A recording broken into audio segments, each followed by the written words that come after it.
afternoon, all. Welcome to the afternoon session of the 17th Annual Regional Science Consortium Research Symposium. It's hard to believe it's been 17 years. It's crazy. Congratulations, Jeanette, to your staff. I'm Sean Rafferty. I'm the Research Director with the Pennsylvania Senior College Program. And also, I'm currently serving as the President of the RSC Executive Board.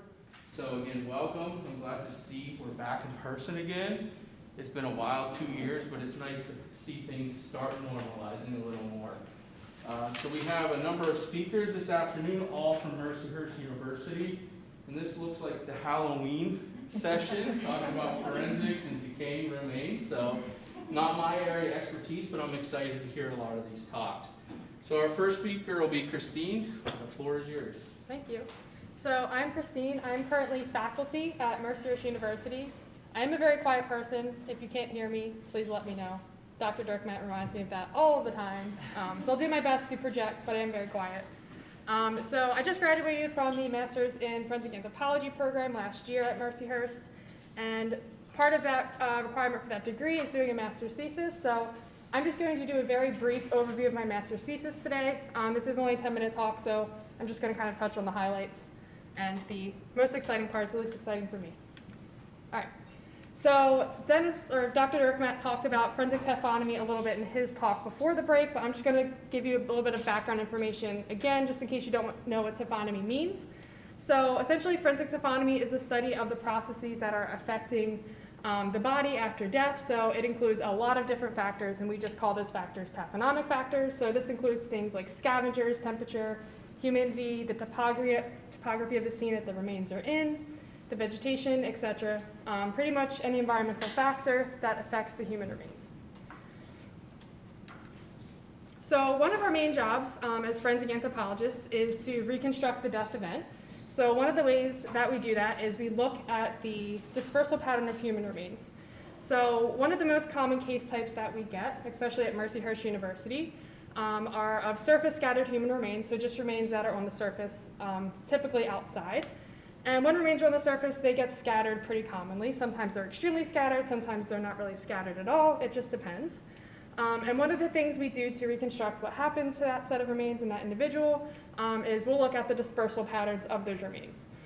And even though we do that and we have theories about why this happens and the variables that are affecting them, there really isn't a lot of actually published research on why we're seeing these patterns and what specifically is affecting these remains and how.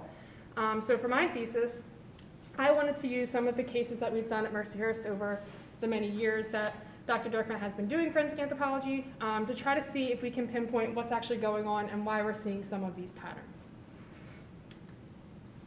So overall, we conducted a retrospective study. So that just means that we went back through our cases at Mercyhurst and we pulled out cases that we could use. And we analyzed the dispersion patterns of these remains from just these surface scattered human remains. So we didn't look at burials or anything like that. So our first main goal was to describe the common distribution pattern of surface scattered human remains. There have been some descriptions here and there in the literature about common distribution patterns, but really not an overall study on it. So that was the first thing that we wanted to do. And this is useful for developing training, research, and recovery protocols, as well as just characterizing normal versus abnormal scatter patterns. Our second main goal was to investigate the relationship between the postmortem interval, so the time since death, and the distribution pattern of surface scattered human remains. So we essentially wanted to see if there's a pattern between how remains scatter over time.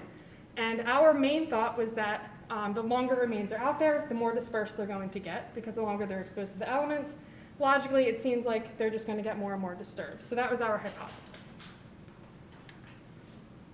So our sample consisted of 41 forensic cases of just surface scattered human remains. And all of these cases were recovered between 1994 and 2020.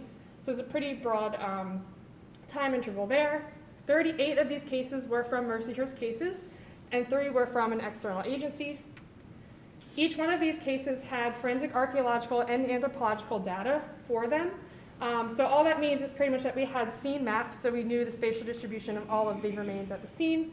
And we also had osteological analysis, so we knew the condition of all the bones and what bones we had, what bones we didn't have, things like that. The ages of these individuals, most of them were adults, 38 of them were adults, and then we had 3 juveniles. The youngest juvenile was 7. So in addition to all of that, each individual for each case also had a positive identification. So each individual, we knew how long they had been missing for and how long their time since death was. So our postmortem interval range was as short as 2.5 months to 22 years. So it was a very broad age or postmortem interval range, which was very helpful for this research. Our average postmortem interval was 2.7 years. And we excluded cases that had evidence of thermal alteration, so just evidence of burning. We also excluded cases that had evidence of dismemberment. We did have a few of those that we excluded. And any remains that had evidence of previous submersion or current submersion in some kind of body of water, just because those factors were not really what we wanted to look at in this research. Okay, so to collect our data, the main thing that we did was we used our scene map. So we would go through and we would pull up our scene map for each case, and then we would assign a coordinate to every single skeletal element. And we did this through an imaging processing software. So this is what it would look like when we were done. So every single bone had a point assigned to it, so we knew where all the bones were in relation to each other. And then we just exported all of those coordinates. So we had a whole bunch of spatial data for every single case. And then we put this into a statistical software called PAST, and that helped us to actually look at the spatial distribution and get some data off of it. So one of the first ways we actually quantified the overall dispersion for each case was we went in and we found the perimeter for all of our elements, and then we calculated the area of dispersion. So in this diagram to the right, do I have a pointer? I do. So you may be able to see, hopefully, there's these little black dots. All of those black dots just represent different bones that are dispersed. So then we just calculated the whole area of dispersal. So that was the first way we quantified the overall dispersion. And then the next thing we did was we calculated the average distance of each skeletal element to the median. So we calculated the median point for each case, and then how far those skeletal elements were dispersed from that. So for the sake of time, I'm not really going to go over much of the stats part, so we're just going to kind of skip right to the results. So our average scatter area, this is kind of just the description part that we wanted to investigate. We found that the average scatter area for each case was 53 meters squared, or 575 feet squared, roughly. And then our interesting find was that there actually was no increase in the dispersion area in relation to the postmortem interval. So originally when we started this research, we expected to see that the remains were going to get more dispersed over time, and we actually did not find that. We found that the cases that had upwards of 10, 15, 22 years out in the elements were almost completely in anatomical position and really had no dispersion at all. So then we had to try to think about why that was actually happening. And we noticed, so if you see this chart over here, most of the dispersion, those cases had postmortem intervals of about less than 5 years. So pretty much what we think is happening is that dispersion is just occurring early on, and if it doesn't occur within the first few years, it's unlikely it's going to happen after that point. And also, there may be another situation or something that's going on there, is we may just not be finding the highly scattered cases after a really long time. So it may be possible that we're only finding these highly intact cases after 22 years because they're intact and they're just easier to identify. So that may be something that's going on, and there's a few ways we want to look at that further after this project. And overall, yeah, so those cases that had extremely extended postmortem intervals were just very well preserved, which is just really interesting. So now we know that it is, just because something is in anatomical position and is not really dispersed does not necessarily indicate that they have been out there for not too long.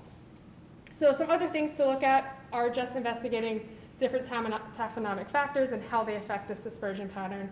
We do have some data collected on these factors already, but in one project it was just too much to do. So this is definitely the way to go with this kind of research in the future, would just be to look at different factors, so like seam topography, animal scavenging, vegetation density, things like that, and how they affect the overall scatter of the human remains. Okay, I think I'm in the time limit. Do we have time for questions or no? Do we have time for maybe one quick question? Good. Yes. So I'm sorry if I missed this, but were all these cases around Erie County, or were they more spread out than that? No, they were spread out. I did not mention that. So typically these cases were from mostly within Pennsylvania, but also in Ohio and New York for the most part. Yeah. Great. Thank you. Good job, staying on time. I'm impressed. Talk fast.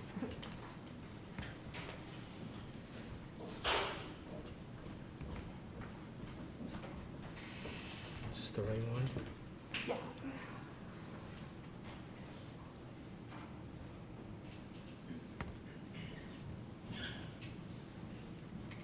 Okay. Great, next up is Colleen. So, hi everyone. My name is Colleen Peters. I'm a first-year graduate student in the Biological and Forensic Anthropology program that Christine just graduated from. So while she was giving you a brief synopsis of her thesis that she performed, I'm doing like a preliminary proposal of the topic that I'm most interested in doing for my thesis. So today I'm going to be briefly discussing looking at differentiating perimortem trauma from postmortem damage in osseous tissue or bone using microscopic techniques. And so for soft tissue, when people are analyzing remains during autopsies and whatnot, they're able to leverage those like quick action, immediate biological healing processes that are started immediately upon injury in living tissue that no longer occur after death. Also, when you're examining soft tissue, the decomposition process is starting very rapidly after death and proceeds along a very well-documented, pretty rapid pace, a process in the first few weeks after death. Whereas when you're looking at bone, trying to understand whether something was, an injury was caused perimortem or if it occurred after death, the decomposition process for bone is much lengthier, and it takes a span of over many months after death, and it's a very gradual process. As the organic components within bone decrease, you see an increase in the characteristics of the bone relating to like dry bone fracture patterns, but it is not a quick or immediate transition. It happens over many months. And the length of this process can cause a lot of confusion for forensic anthropologists when we are trying to delineate between those injuries that occurred prior to death or immediately surrounding the death and any damages that occurred after the individual died. And so currently when forensic anthropologists are looking at trying to assess perimortem trauma from postmortem damage, they're looking at macroscopic traits or traits that are visible to the naked eye. And they're using things like the fracture freshness index to differentiate between fresh bone or bone that reacts as it would in living tissue from dry bone, which is completely devoid of all of those organic components and has decomposed as much as bone will. So, quick rundown, the three most commonly observed or used traits are the fracture angle, surface, and outline. And you can see like in the fresh versus a completely dried fracture, there are pretty distinct differences there. And so when the bone is completely dried out, we don't have any problem with like assessing that that occurred post-mortem. However, it's in that first 4 to 6 months where you just see a lot of mixed characteristics between what would be a fresh appearing fracture and a dry appearing fracture.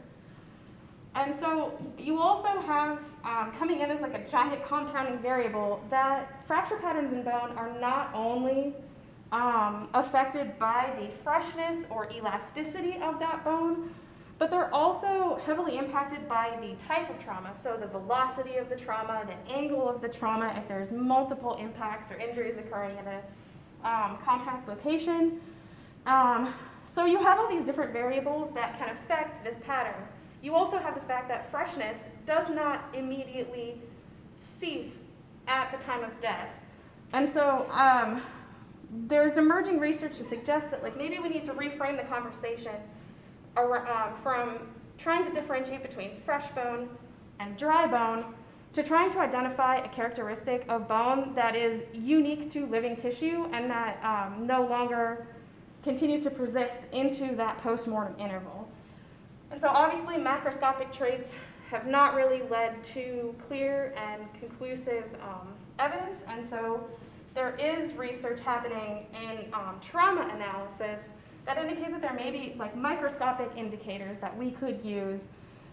This is just an example of some research that is using microscopic indicators to differentiate between types of trauma, especially when they've been obscured by taphonomic factors such as the ones that Christine mentioned earlier. And so I found a couple different articles that are looking at you leveraging that biological trauma response that starts pretty immediately upon injury in living tissue, and leveraging the early stages of that, which include a lot of bleeding or hemorrhaging, that due to a break in the bone causes these microcracks that the blood can then seep into and stain on the bone. And leverage those hemorrhagic stains in order to more decisively indicate whether that fracture occurred prior to death or actually after death. And so the research that I had found, though, they pretty strictly work in very controlled laboratory settings, and they have very small sample sizes, like between 4 and 6 individuals. And so what I would like to do is expand that sample size using a human proxy, either looking at using pigs, working with butchers who may have been, when they died in the butchering process, or working with the Game Commission to obtain deer that may have been struck by a vehicle prior to death, so that the sample does have that perimortem trauma. And then just looking at also setting it out in a natural environment for a period of 4 to 6 months, starting every couple of weeks collecting a sample, collecting a specimen from the sample, and then just looking to see if that hemorrhagic staining persists on those injuries that were induced perimortem. And I would also like to take note of the current standard microscopic traits before conducting the microscopic analysis, so that in the statistical comparison I could look at, does the hemorrhagic staining perform better than current macroscopic indicators? So like I said, pretty down and dirty. I haven't done, this is just a proposal that I'm looking at getting into. The one other aspect that the research had sort of identified was that instead of a true histological analysis, the immunohistochemical analyses tended to perform better. The immuno is just, they're looking for those antigens of those red blood cells that tend to persist and stain longer on the bone into postmortem interval. Yeah, does anybody have any questions? We do have time for questions, if anybody has questions for Colleen. Be shy. It said that you were looking at long bones, do you mean femurs? Yeah, so a long bone is just any of the bones that are longer in length than they are in width. So femur, humerus, radius, ulna, any of those, just they're larger, maybe able to see the perimortem trauma identified a little easier. They just tend to be the more studied bones. However, if I do go with the pig sample, I would most likely end up using cranial fragments or just skull fragments because of how the butchering process is carried out. That may be the only perimortem trauma that's there, which is why the sample of deer may be the easier to go. Yeah. Have you thought about, after you laid some of these rings out, then damaging them to see how, during that foreseeable period, if blunt force or any sort of trauma is induced to these bones, if it does replicate that fresh bone at that stage? Yes, so if I am going to do that, I would actually, that would add the layer of needing to know how, what exactly the postmortem interval is, and if I do go the route of going to the Game Commission and getting deer that were, deceased prior to us collecting, there's a chance that we may not know how long they've been dead, and that could complicate trying to assess exactly how long the PMI is and how many days or weeks or months postmortem that individual is. But if I can't do it this time, it would be an excellent follow-on research because obviously if that hemorrhagic staining is still happening into the postmortem interval, it no longer becomes a clear, like, delineating factor between the two. So are you looking, I guess, to see if the staining, occurs or if it doesn't occur? Are you Yes. looking at maybe the magnitude of the staining or maybe the features of the staining? What is, is it more present? It's basically just presence and absence, because the idea is that that trauma response should not persist after death. Obviously, if the tissue is no longer living, it should no longer respond to trauma the same way that living tissue would. So you are just looking to make sure, like I said, the couple studies were done strictly in a lab setting, like they did not put the bones outside. And so just making sure that, like, when they're exposed to the elements through a little bit of that PMI, are we still be able to see and recognize that hemorrhagic staining? Any last quick burning questions before we go to the next speaker? Go ahead. Go ahead and clap. All right. Thank you. I like your dinosaur shirt.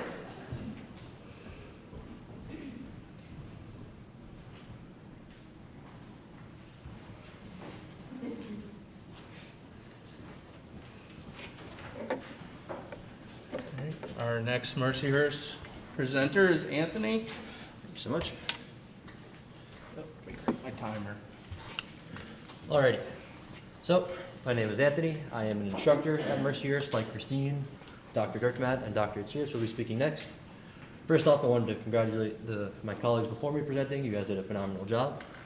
Be a tough act to follow. So, I have done this presentation on sort of a collection of my thesis data, which is titled The Utility of 3D Models for the Analysis of the Pubic Symphysial Face.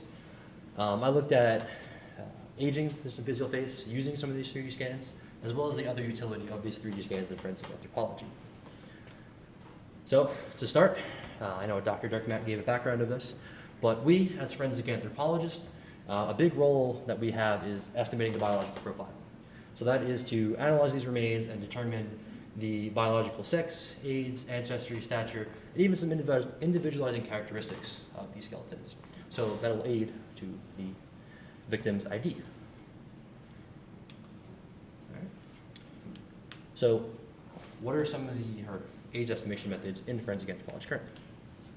So they're currently focused on traditional traits that consider the growth and development of the remains, like this juvenile femur here. So this is one of the scans from our scanner that I've done. So, or other than the growth and development, there is the degradation, or the post-maturity. So for a lot of us, over the age of 25, you're no longer growing and developing, you are degrading. So, yeah, it's tough to hear. But these methods have a trajectory effect, resulting in increased variation and less precision. So we are very good at determining age for juveniles below that 25-year age range. After that, not so great. So, in most phase methods, as you can see here, these ridges, furrows, and billows indicate a younger individual. This is likely a biomechanical response to locomotion. So, as juveniles, as we're children, as we walk, we don't have that musculature around our os coxae, our hip girdle, as much. So you need these ridges and furrows to kind of act as anchors for your cartilage. So as you're walking, it kind of holds you together, so you're not swinging left and right. As you get older, you develop the musculature, you don't need that cartilage as much. So the ridges kind of flatten out, and that's when you go into your post-degradation. So as they flatten out, musculature grows, you're kind of stuck there. So less of that side-to-side hip movement.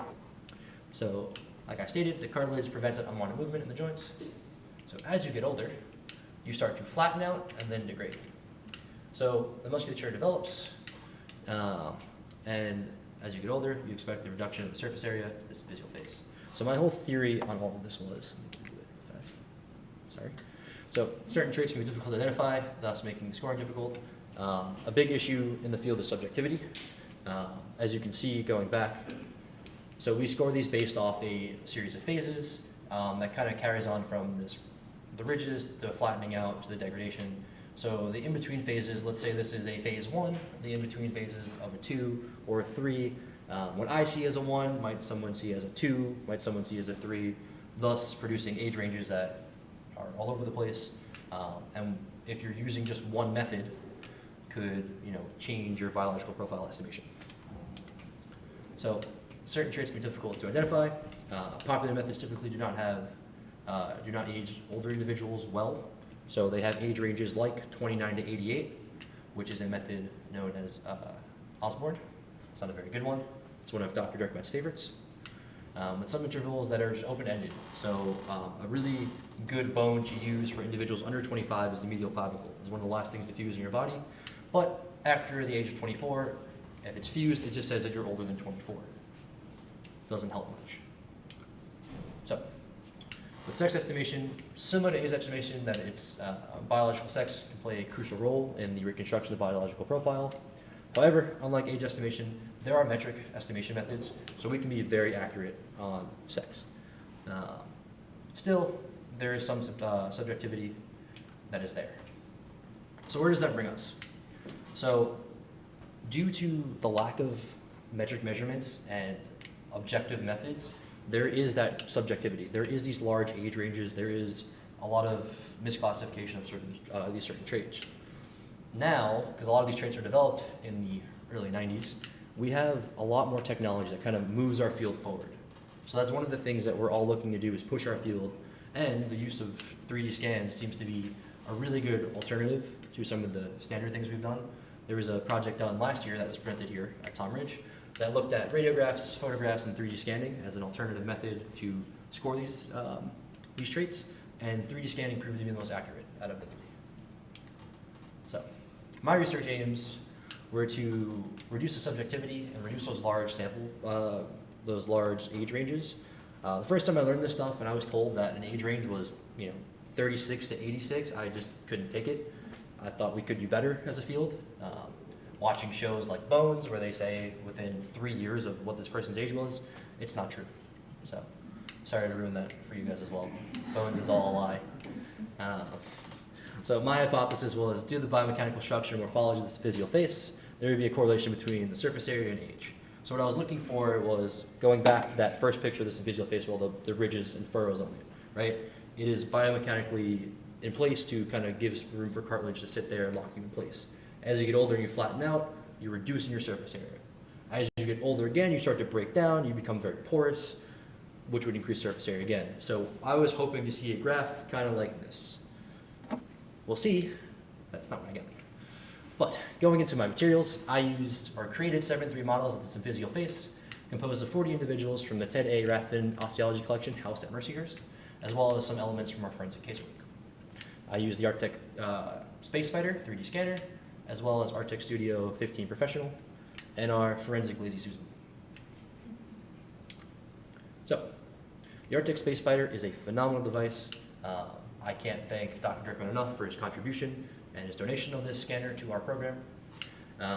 But quickly, the scanner is a high-resolution 3D scanner that utilizes blue light technology. It can scan up to 8 frames per second, capturing about 1 million points per second. So complex things like this skull can be scanned in 5 minutes. So the raw scans have an accuracy of 0.05 millimeters and a resolution as low as 0.1 millimeters of error. So standard in the field of forensics, 0.2 millimeters of error is our go-to. So this is fairly good for us. All right.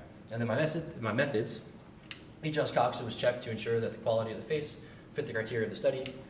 We have a lot of faces that were out and exposed, kind of like what Christine was talking about in her research, where the bone starts to degrade a little bit.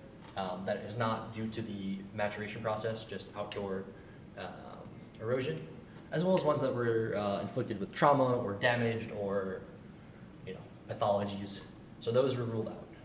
Each bone was scanned a minimum of 2 times, maximum of 3. So you can see here, this is how I oriented my os coxae before I scanned them. 1 scan, turned off the scanner, and then the second scan, like that. And then they went through a rigorous process of processing. So you can see here, the first step is the erasing process. The scanner is so precise that it picks up things like our cork ring, and you can see up here some of the white noise. So it'll pick up dust particles in the air. So this is just a process of me going through and erasing it all. I think I paused it. Oh, there you go. So yes, The tool is the lasso tool, so it is really nice. It is just like dragging your mouse around, and you can select all the points and erase them. Okay. So the next step is aligning it. So each one was aligned the same way. You take all the scans here. So this example, I used the 4 scans because it shows how good the program can be. It takes all the scans, and being that these point clouds all have enough information that they can line up, just by hitting auto align, we'll align the scans as one nice piece. But you can still see here there's some of that white noise and that extra stuff around. So the next bit is fusing. So after doing this time and time again, I noticed that the sharp fusion process with the watertight setting created the best model. Watertight just means that if you were to cut a little hole in it and then fill it with water, it wouldn't leak out anywhere else. But you can see there are still some of those, as I call post-processing artifacts, that are all around. Going into the post-processing aspect of it, running a small object filter, kind of just runs like a sieve across the model and erases it, as well as going into it and erasing the last bit of it. So now I have this nice finished model. I go into the settings, go back to a solid model, which gives you this really nice pink, so not bone colored, but model. So after this part, if we were curating these remains, which I'll talk about a little later, we would go in and add the texture, and then we have a super accurate 3D scan of an Oscoxa. But the next step was the trimming. So this method was the one that was most important to my thesis, was one of the most rigorous steps, was going through and trimming these all the same way. As you can see here, this that's highlighted, or what's left, is part of the symphysial face, but there's still remnants of that ischiopubic and iliopubic ramus back there. So this part of the bone I wanted to remove, just so I had the face. So you can see that, like I said, this process did take a bit, but going in and manually erasing the rest of the bone to leave me with just this aspect of it. So you can see here is the full bone again, zooming in on the face, and that's all I was left with, was that thin slice of the symphysial face. So this was done for all 73 scans.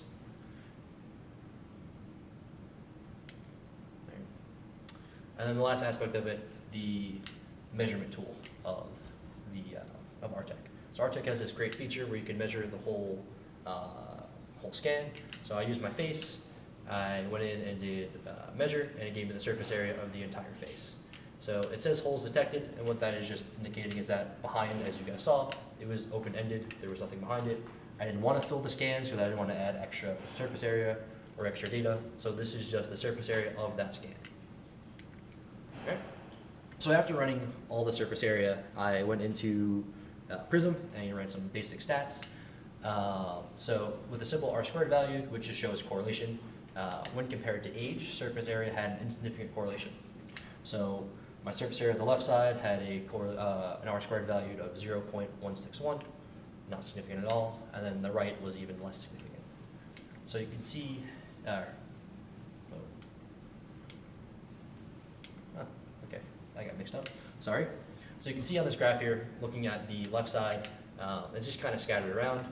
There is some, like I said, a bit of a correlation here that you can see that the larger surface area ended up being a little bit older, which is wasn't what I was expecting, but going into the sex, my prediction for sex, which is I was looking at here, as hypothesized, the males had a larger surface area, mostly due to sexual dimorphism. So throughout the animal kingdom, pretty much everything has sexual dimorphism. In humans, males are larger than females traditionally, as well as different biomechanical differences in respect to the Oscoxa. So females, Oscoxa are a little bit broader. That's for being able to bear a child, whereas males are more upright and not as stretched out. So you can see here that on the female one, it's kind of pulled both the ways this way, whereas the male is a little bit taller. So obviously that would have slightly more surface area than this. So going through these, you can see that it's just kind of scattered. And then using this line of both surface areas left and right, you can see that most of the females are below this line, most of the males are above this line, pretty much indicating that the smaller surface area were female, which makes sense.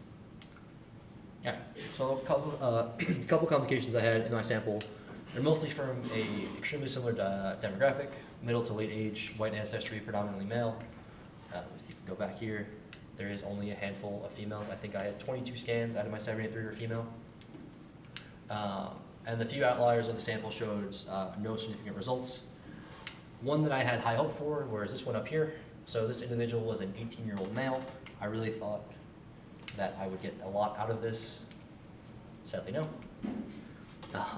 But conclusions, adding additional measurements like a scale or a way to find the perimeter of these scans would be a lot helpful. Adding that extra measurement would be able to reduce just the surface area and be able to say, length doesn't contribute to the surface area as much as plain surface area. As well as using programs that just look at the topography and not just the surface area. So, as I was stating, implementing software to map the surface topography instead of just looking at surface area, as well as using these 3D models for visual non-metric age estimation methods, and investigating the factors that can be associated with skeletal asymmetries in the S-coxswain. These are all future goals I had. But it wasn't all that bad. Because of this project, I had a pretty positive outlook on it all. So due to COVID-19, a big issue that we had, especially in the Department of Applied Forensic Sciences, was we were not able to be in person. And a lot of this stuff is hands-on material.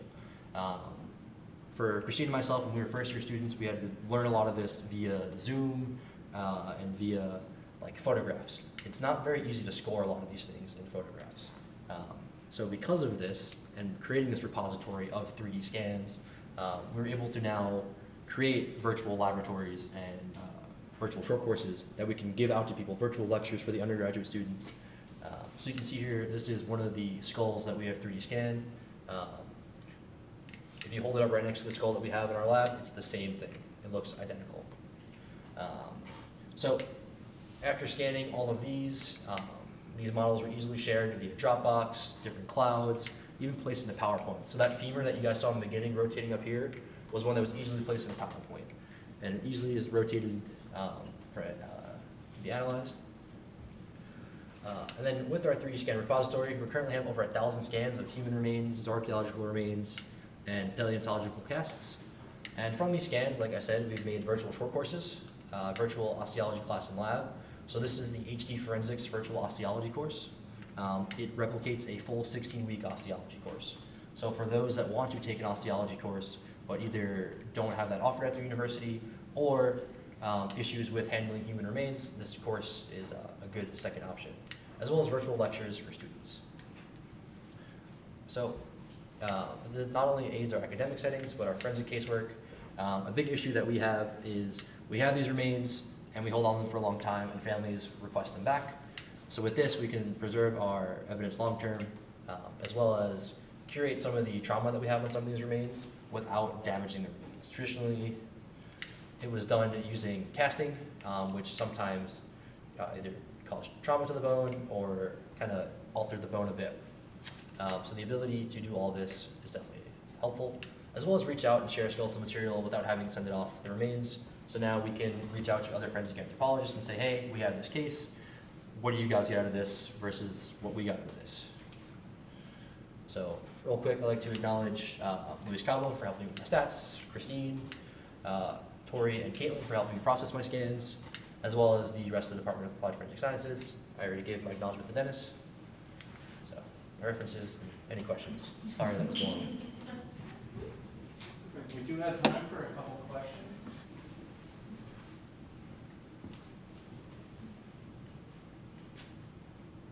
Yes. So I run our education program at the RSC, and I'm wondering, is there any sort of program that is accessible, like that I can share with students where they can view these models? Because that would be really cool to be able to show the students the 3D scans and stuff. Yeah, so and I'm thinking selfishly for a forensic science escape room, of course, because that would be really cool. yeah. So with the HD Forensics virtual osteology class, there's a whole feature on there that you don't have to take the class, you can just view the elements. So you can take a tour through the virtual lab and go through and pick up different elements. So it's not only a teaching tool, but you can explore in there too. So we have things like human trauma, different animal bones in there, burned remains, and we're constantly adding to it. So it is a really good resource for that. But yeah, so we have both the VR, so like a headset, like an Oculus headset, and a 2D model for the computer. Yes. Yeah. One more question? So you like really briefly mentioned maybe using like the surface area aspect didn't really pan out quite the way you expected. Yeah. But do you think in the future there could be like either a mathematical model or some type of the computerized model that could analyze the surface, not just the surface area, but like all the three-dimensional aspects and like place it in a phase or for you so that like it is a little more automated and less objective? That was my original thought. So I had this whole plan of that's how it was going to work, and I did some research, and there's other tools like that, but just not for analyzing 3D models of bone. So the one thing I referred to was a topography mapping software, and that maps the topography of different teeth and canines for evolutionary purposes. So I started applying some of my scans to it. Right now, same thing, it's just not enough data. But yes, after discussing this with other people, they have ideas to kind of move this forward. Thank you so Thank you. much.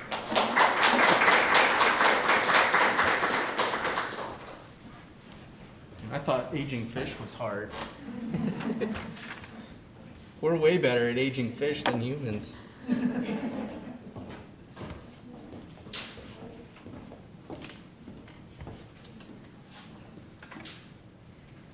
Someone and Holly. Okay. I'll give you that. That's the Shipley Meeks one that we loaded. Okay.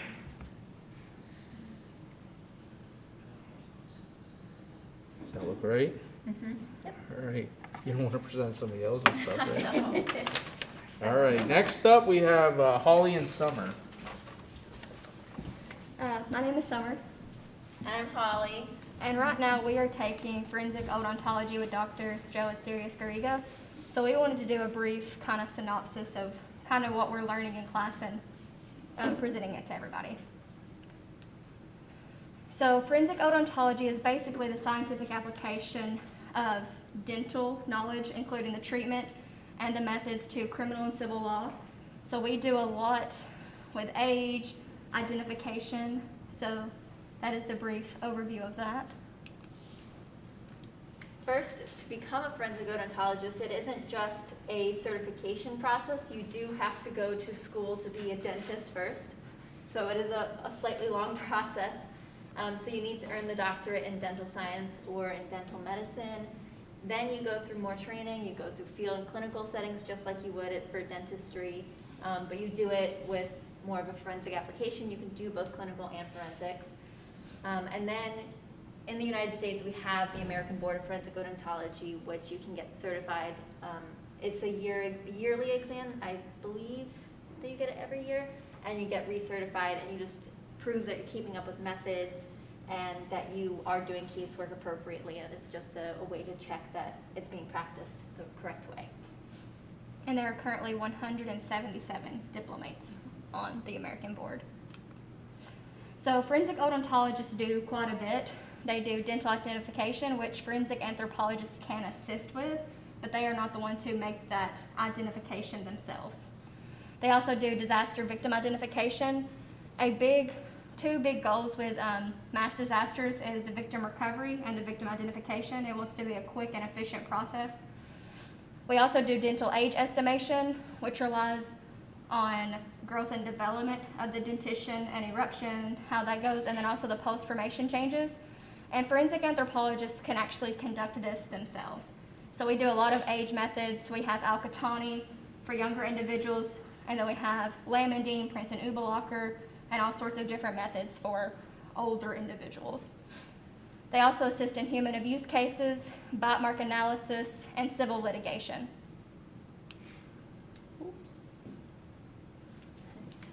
So positive identification through dental means is one of the most important aspects that we have for forensic odontology. We have, obviously it helps provide identification so we can notify the family that one of their loved ones has passed away. If they were missing, now they know what happened to them. Obviously it helps assist in the legal processes because what happens if we see that this individual was caused trauma by another person, but we don't know who they are. Then we don't know who might be connected to them. It helps identify what may have happened to them. It is a very quick comparison. It's a quick process to review dental records to make that comparison, whether it's a match or not. Even exclusions can be helpful because then we know, oh, we can move on to somebody else to look at. And it is much less expensive. All we need to get are some records from old dentists and have post-mortem records that we acquire. And one of the unique things about dentition, besides the bones being very durable, the dentition is even more so. It has a unique composition, and the dental restorations that we get, whether it's amalgams from metal or composites or implants or ceramic, those are durable as well. So even through trauma, burial, fires, we can still use it as a means for identification, which is very helpful in all aspects of forensic cases, because we don't know what's going to happen to a body after death. So it's useful that it remains. But we also can use anatomical features. It's not just the teeth itself, just as in the bones, we see sinuses, we can see unique features, the craniofacial anatomy, etc. So the process of dental comparison is fairly a good process to go through. So you have the examination of the remains, just visualizing what they look like, and then you collect your postmortem data. Right now we do this with our larger radiograph machine, but we also have the cocoon right here. So this takes the radiographs on a small sensor and it goes right to the computer and you can see the image instantly. And then after that you would obtain the antemortem dental analyses. You have to have antemortem records to do a dental comparison, because if you don't have anything to compare it to. And then after that you would compare both the antemortem and postmortem, look at those differences that they may have or the similarities. And then after that you would prepare a dental report and go through the identification, if it's an exclusion, possible, positive, etc. And then here's a radiograph of my teeth.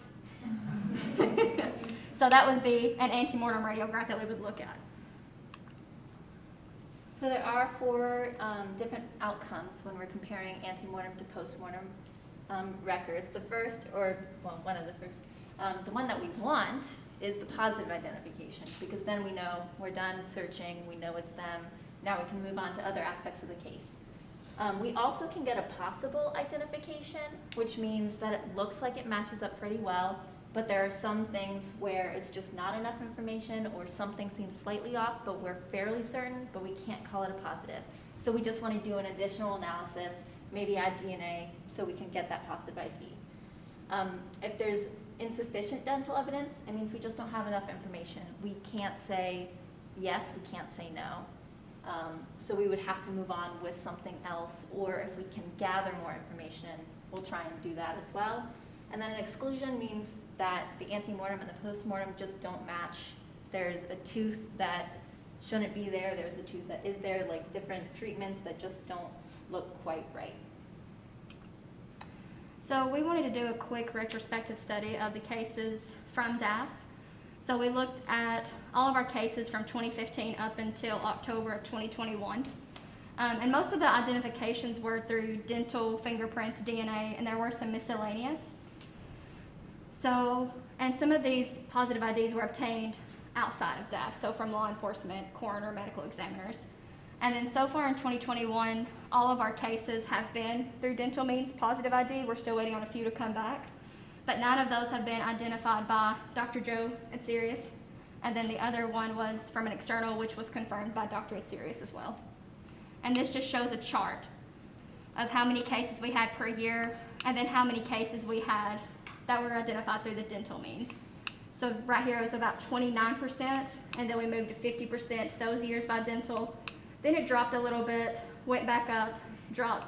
And then Dr. Atsirius joined the department in 2019, and you can see how far it went up for us. And we've just looked at the different means that we got positive identifications through. Obviously, we can see that dental comparison is that large gray area, and that's what we have the most of through those years. And then, of course, surgical hardware is very important, because people who get metal implants, that kind of thing, we can trace it back to medical records. We have photo identification, which is less likely for our kind of cases. Tattoo comparison is still important, because tattoos can be unique. DNA obviously is a large one. That's what we usually will go to if we can't get dental records, clothing, etc. So we would just like to acknowledge Dr. Atsirius and also an undergraduate, Kylie Kilzer, who helped us collect this data. And does anyone have any questions? Do you have time for a quick question if anybody has one?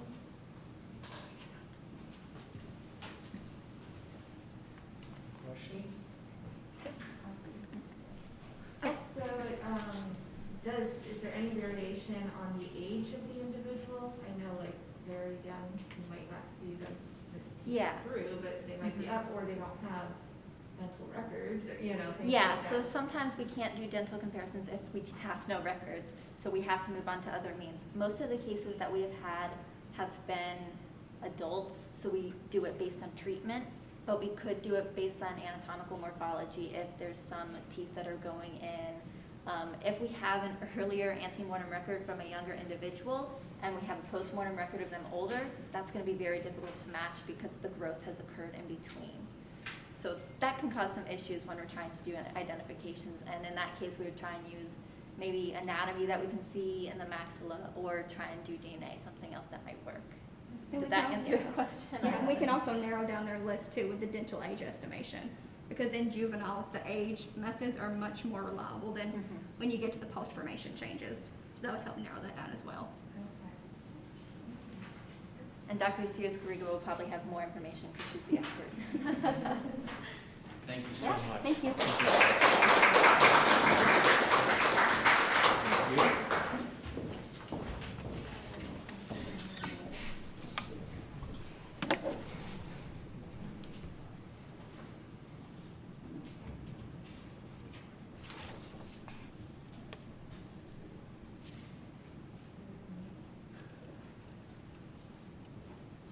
Do you know which one's yours? Yes, That one right there? That was my guess.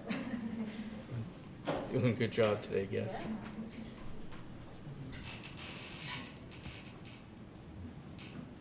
All right. Our next speaker is Joe. And here's your clicker. So, good afternoon. My name is Joe Atsirias. I'm a forensic anthropologist, and if that's not scary enough for you, I'm a dentist. I'm a forensic anthropologist. I would like just to clarify something about the previous talk, is that they were saying that Dr. Joe Atsirias was conducting this identification. It's not just Dr. Joe Atsirias. It's a work product of all our team that we are working so hard. So it's a work, it's a work team effort. Okay. So I'm going to talk about how do we identify the individuals through dental means, and how we do that, especially in Mercyhurst with the combination of forensic odontology and forensic anthropology. So in our Department of Applied Forensic Science at Mercyhurst, we do a lot of forensic cases. Sometimes those forensic cases, there are some questions that arise to us that we don't know the answer yet, because the science has not the answer yet. And those are all our students' happy ideas for research projects. So we do forensic cases, we do challenging research projects, and we do that at the same time that we are training the next generation of top forensic scientists. And especially forensic odontologists at Mercyhurst, it's taught in a very unique way. So generally, forensic odontologists are teaching forensic odontology to dentists that want to become forensic dentists. But here in Mercyhurst, we are teaching forensic odontology to forensic anthropologists, and what they can assist to the forensic odontology and what they can do by themselves. So we are teaching forensic odontology in a realistic and a very practical way. Generally, in forensic anthropology and biological anthropology programs, dentistry, it's not something that it's taught. So human dentition, it's something that is taught, and it's taught in a very theoretical way. So here at Mercyhurst, we are teaching how to use our dentition or the dentition that remains to identify those individuals. So our students are able to conduct all the postmortem analysis, are able to take the dental photographs, really, really beautiful dental photographs, and they are able to conduct very informative dental x-rays. We also teach our students about dental age estimation, which is something that they can do by themselves, being forensic anthropologists. And they are also introduced for bite mark analysis, civil litigation, maxillofacial trauma, and so on. So realistically, when a body is found, there are three main questions that forensic scientists are asked. Who is that person? And we are going to try to answer this by our identification techniques. How that person died, and sometimes we can assist to that by the skeletal trauma analysis in the anthropological examination. And when that person died, that we will try to answer this by the postmortem interval estimation. So I'm going to focus about the identification process, and when we have remains that have been found and we don't know anything about them, the first thing that we have to do is to give a description of how that person was, like what was their age, what was the ancestry, the sex, the stature. Forensic odontology will help in the biological profile with ancestry and with ancestry and age. So we generally won't be able to give good information about sex or about stature with the analysis of our teeth, right? And what we are doing with the biological profile, it's giving a broad description of the individual. And with this information, we're going to give the lower authorities like hints of which person they have to find in the missing persons list. And after that, what we have to do is to make a comparison of all the candidates that match this broad description and see if the postmortem data that we have observed in our postmortem examination match with the antemortem data that we have been given. So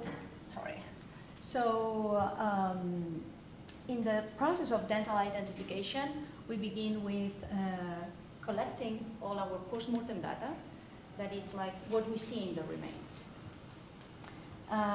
We begin with charting and coding, and charting and coding, it's nothing but describe what we have in the dentition through different symbols and codes. And if we know how these codes work, that is something that we learn in forensic odontology at Mercyhurst, we really can imagine how this dentition is. So for us, this conjunction of coding, it's like a partiture for the musician. So we can really see how this mouth looks like. And we take, as I said, dental radiographs and dental photographs, and then we're going to compare that with the antemortem records. And the antemortem records can be as fancy as those CT scans, or generally we have radiographs, or sometimes in the worst scenario you have written records with very, very difficult letters to read, let's say that, okay? And the next step will be comparing, and what we are going to compare. So we're going to compare our antemortem to our postmortem. So this is the radiograph that we took with the remains that we found, and this is the radiograph that the law enforcement gave give us from the dentist that was treating that patient when he or she was alive. And what we have to look, it's the similarities and dissimilarities. So if we can see here, we have 3 fillings that they have the same, exactly the same shape. So that will be a match. And then we have this premolar here that has no filling.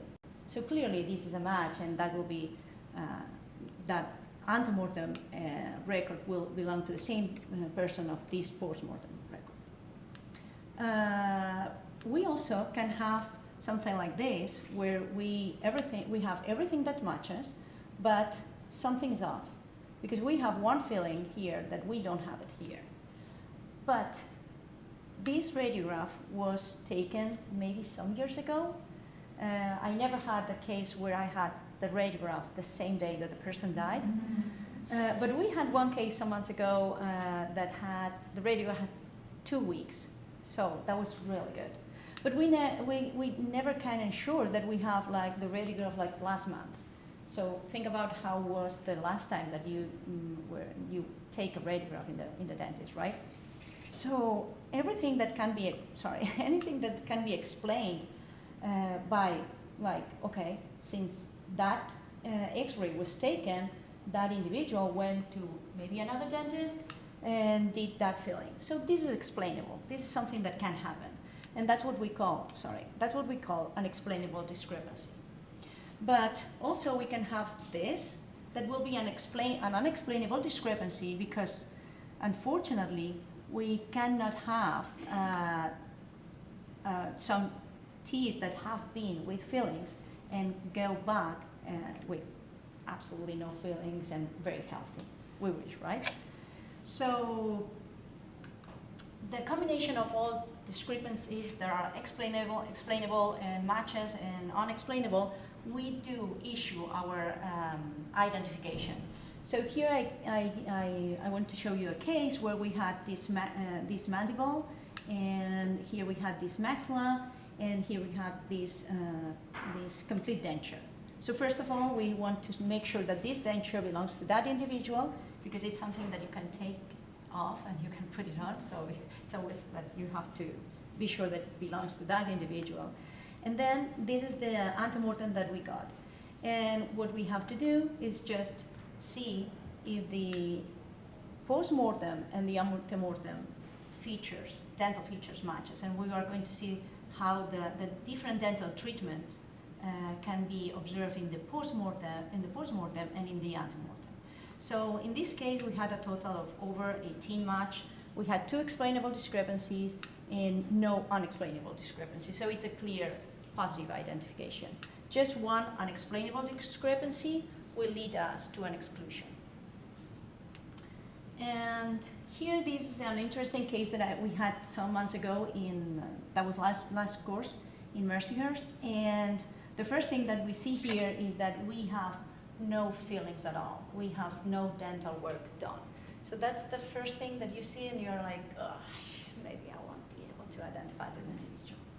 But if you look at the dentition very carefully, you will see that we have some separation, some what we call diastemas here, and we have some diastemas here, and a very big one here. And if we look at the mandibular dentition, we see this guy here that should be like this premolar, and this is a deciduous molar. So this is something that normally doesn't happen. So some individuals can have the deciduous tooth here, and it has been like, it should have been rechanged for the permanent, let's say. But this individual is old enough to have these deciduous here still. So this is a very individualistic trait. And I wanted to see how, what else we could see with the radiographs, and comparing the anatomical features that we can see in the postmortem and in the antemortem. And we could see like a very peculiar shape of the angle of the mandible. We could see the same trajectory of the inferior nerve canal. And we can see that the shapes of the roots are exactly the same. We have these longer ones here, and we have these that was the deciduous teeth that was here. And we can see that there was no permanent here to replace him. So all these together, even if it's not dental treatment, can be used to issue a positive identification without any dental treatment, just with anatomical features. And why do we care that much about identification? Well, first of all, it's because if we don't have an identification of the remains, it's very difficult that a case can be solved, even that a case can move a bit forward. So imagine that we find some remains and have two gunshot defects. Wow, he has a trauma. What do we do with this information if we don't know who it is, right? So for all forensic investigations, the first or the primary objective is to identify the remains. And when we have identified the remains, a death certificate can be issued, and therefore, like a lot of legal processes can also move forward, like obtaining the will or remarriage or whatsoever. And then, least but not last, identifying the remains and giving them back to the families. We are assisting, not giving closure, but we are assisting on the closure of the families and the loved ones. So I hope that you have seen how dental analysis and forensic odontology can help with the identifications. We can have a scientific method of identification that it's very fast. We have the results very quickly. If we have the antemortem and the postmortem, it's like just give a look, and what gives more time is to write all the reports and to do all the images for the reports. That we really know that takes some time. And it has a very low economical cost. So it's a pain that it's just after our death, but it's the only way where dentists are cheap. And we can also do dental age estimation, RSA, biomarkers examination, but to do all that, you should have a proper training and experience. And that's what I hope that our students are going to be like rock stars, like in the next future.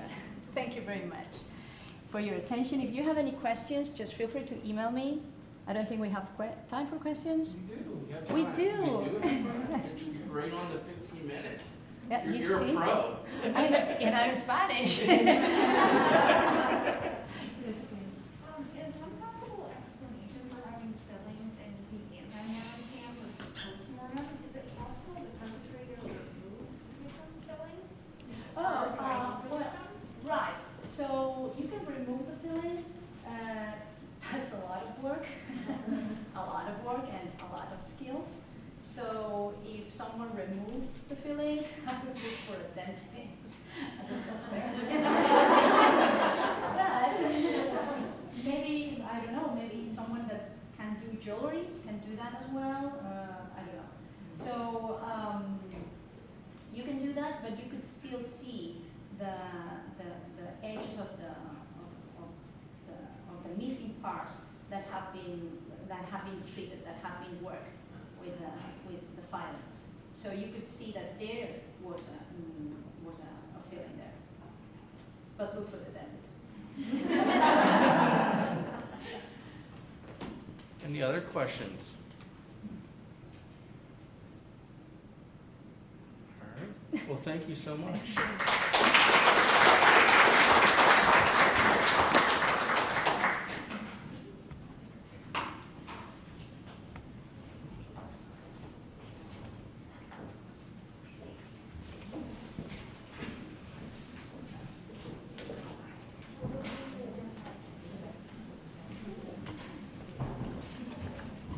That's what I thought it was. I just wanted to make sure.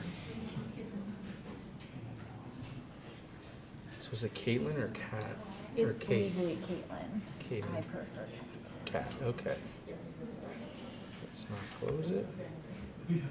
All right, our last speaker of the session is Kat. I'm Kat. I'm also from Mercyhurst University. I'm in my second year there for the master's program in biological and forensic anthropology. And today I'll be talking about my current research for my master's thesis, which involves the decrease or hopeful decrease of collagen and calcium amounts when bone isn't exposed to an acidic environment. So everybody's kind of gone over this so far, but as forensic specialists, so not just forensic anthropologists, but in general in the field, we're asked kind of some main questions by the police. Who is this individual? What occurred to them? Where did it occur? Why? How? And when? The when is much easier to estimate or even give a very confident interval on when it is a more recent decedent. So things can be done like taking temperature of certain organs, certain areas of the body, fluids in the eye, the viscosity and clarity of it can give you a very good estimate within days to hours of when somebody passed away. But when you get to later stages of decomposition, which is usually where we come in, this estimation is harder. There are a lot of factors, especially in outdoor bodies, that come into play.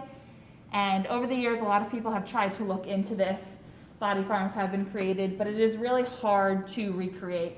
Even on the same body farm in the same area, even during the same time interval, two bodies will not be exposed to the same variables, and so they will not decompose in the same manner. And that's even just in the same location. So a body in Pennsylvania and a body in Tennessee will decompose very differently just based on their surrounding environments. So there are a lot of things to consider in your environment: temperature, weather, precipitation, humidity, scavenging, etc. And one of the things that can be considered is the pH of your environment. So that is applicable both in scattered and buried remains. So in the Northeast and in Pennsylvania particularly, we have a large problem with acid rainfall. That map is a couple years old, but those are the pHs of average rainfall in America over a 5-year span. So it is much more acidic in this area. There are a lot of factors that go into play, including pollution and just natural weather patterns in that. But we tend to have a lot of effects from acid rain, both environmentally in aquatic environments, in our bedrock, in general soils, especially with calcium and other mineral deposits being washed away, being dissolved and moved, etc. So some of the main components of bone is your organic and inorganic matrix. So your inorganic consists of a lot of calcium as well as other elements, and your organic consists of collagen.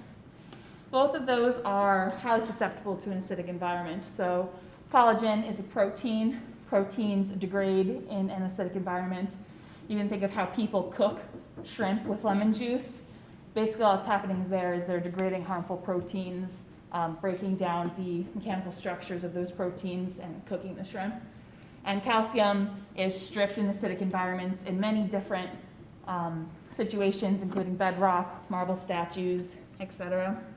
So I wanted to look at acidity because it's applicable to multiple different types. Some areas have more acidic soil, absent of acid rain, and some archaeological studies have looked at acidic soils, but their analysis is really kind of post the situational. So they're looking at ancient remains, older remains that they're uncovering, kind of noticing a different amount of degradation in the bones they're uncovering, lighter weight, more porosity, and then they're testing the soil and be like, hey, this is a possible contributing to this, but no one has sat down and said, what specifically are we going to see when we put these in an acidic environment?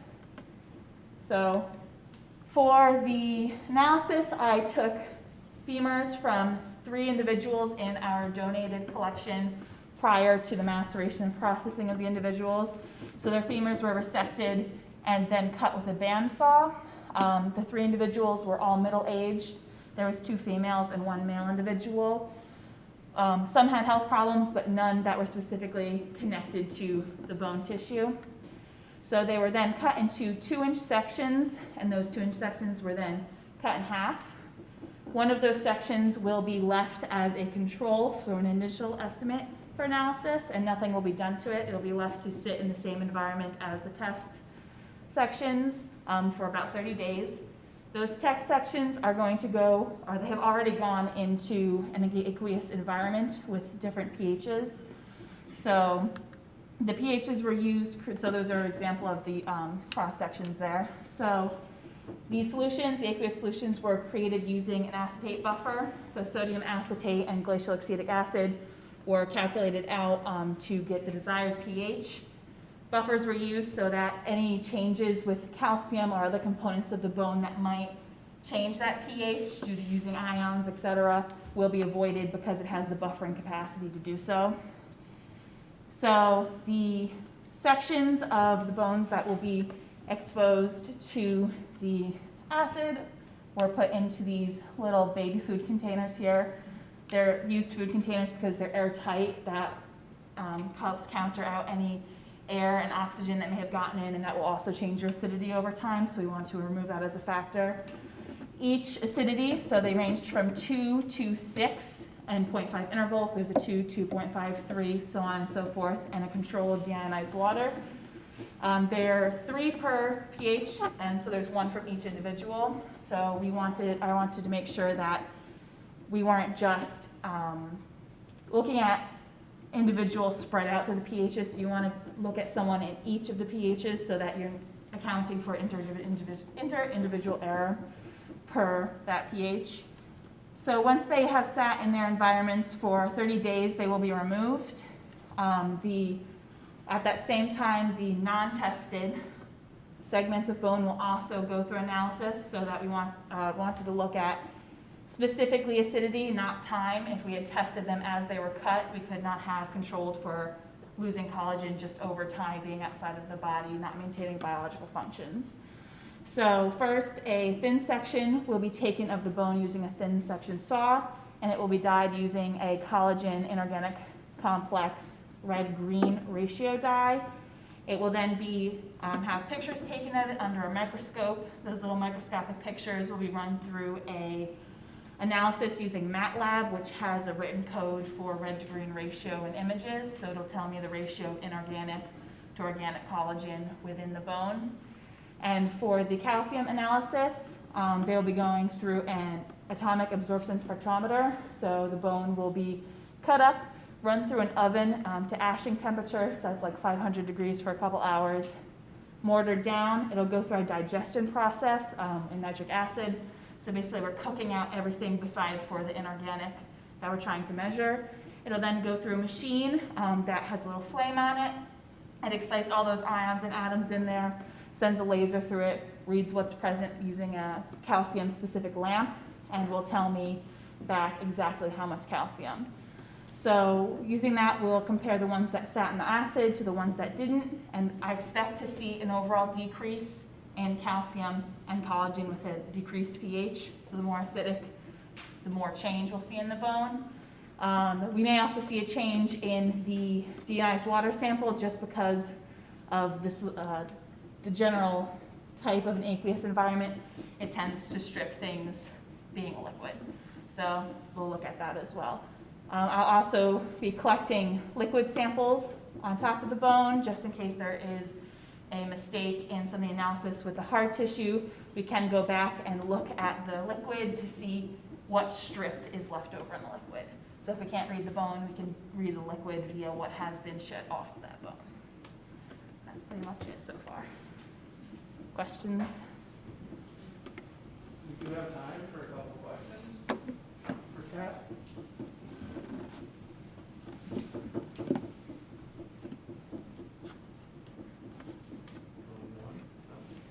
So I see you have 6 specimens there for 5.5. Those are just extra specimens that are there, or is there a specific reason that 5.5 is 6? So the bottom ones are the non-test ones. The top ones are the test ones. Tori just came in and took a picture as I was taking them off. So all the ones on the top have been put in solution already. And that wet stuff is bone marrow. I did rinse out the bone marrow before it went into solution, but bones have a tendency to leach over time. So that's what that is. You might have said this, I don't remember. Which bone did you use? Was it the femur? I used left and right femurs.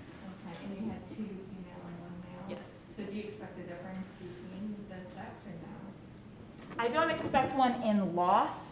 I do expect an initial analysis difference, so females and males tend to have different concentrations of calcium and collagen in their bones compared to each other.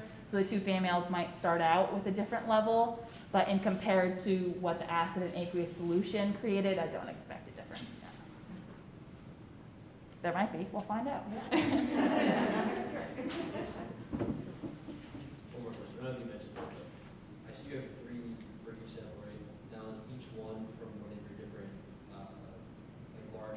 students, so like if for two, you have 3 different sections, is that one email and another and one from now? Yeah, so like this row here of our non-test, that's one individual. The second row is the other individual, that's the third individual. And so each of these, like this counterpart here, that one to that one, that's the same 2-inch section of bone. So they're sister and brother so I wasn't just picking random parts of different bones, I wanted to get them as close as possible.